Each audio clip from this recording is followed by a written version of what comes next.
இப்போ இந்த கடலூர் பிரச்சனைய பாக்குறவரை அந்த பள்ளி மாணவிய இந்த மாதிரி ஒருதலை காதல்ல ஒருத்தன் சர மாதிரியா கிழிச்சிருக்கான்.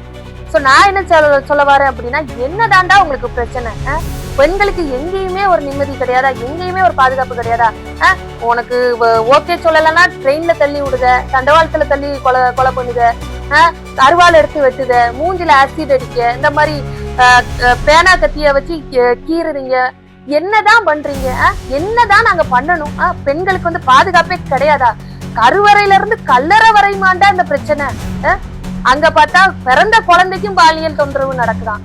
அப்புறம் அந்த மூதாட்டி ரோட்டோரமா பஸ்ஸுக்கு வெயிட் பண்ண மூதாட்டி கிட்ட பாலியல் சீண்டல். இடப்பட்ட இதுல நம்ம காலேஜ் ஸ்டூடெண்ட், ஐடி ஊழியரு, அங்க இங்க எப்பா என்னதாண்டா?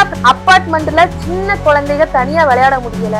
கேட்டா அங்க வாட்ச்மேன் 55-60 வயசுல ஒருத்தன் இது பண்ணிருக்கான். அப்ப என்னதாண்டா உங்களுக்கு பிரச்சனை?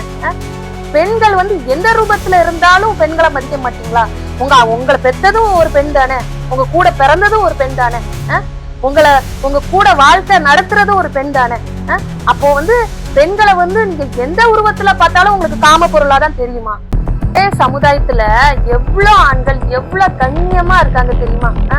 தான் தனக்குன்னு வாக்கப்பட்ட பெண்ணை தவிர மத்த யாரையும் நம்ம நினைச்சு கூட பார்க்க கூடாதுன்னு நிறைய ஆண்கள் அவ்வளவு கண்ணியமா அவ்வளவு சகோதரத்துவமா இருக்காங்க சமுதாயத்துல.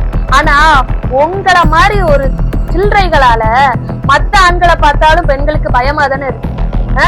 இப்போ சாதாரணமா ஒரு ரோட்ல நம்ம போறோம், நிறைய ஆண்கள் ஹெல்ப் பண்றாங்க வைக்கிறாங்க. ஆனா உங்களை மாதிரி சில்லற புத்தி இந்த மாதிரி சொறி நாய்களால மத்த ஆண்களை பார்த்தாலும் ஐயோ நம்ம கிட்ட பேச வராங்களே, ஐயோ எதுவும் பண்ணிடுவாங்களோ, எதுவும் பேசிடுவாங்களோ, அந்த ஒரு பயத்துல தானடா நாங்க எங்களோட நாலு பொழுதெல்லாம் கழிச்சிட்டு இருக்கோம். எங்களோட வாழ்க்கையே ஒரு பயத்துல தானே போயிட்டு இருக்கு டெய்லி. அது எந்த ஒரு பெண்ணுக்கும் பாதுகாப்பு இல்லைன்னா என்னடா அர்த்தம்? எந்த ஒரு ஃபீல்டுக்கு போனாலும் விட மாட்டீங்க. சரி இதே வேண்டாம், தைரியமா ஒரு சட்ட ஆலோசனை பண்ணலான்னு அந்த சட்டக்கல்லூரி மாணவி அவ்வளவு தைரியமான பொண்ணு, சட்டக்கல்லூரி மாணவிய கூட இப்படி கேங் ரேப் பண்ணி கூட்டு பாலியல் பண்ணி அந்த பிள்ளைய சீரழிச்சு என்னடா வேணும் உங்களுக்கு? என்னதான் இருக்கு அப்படி?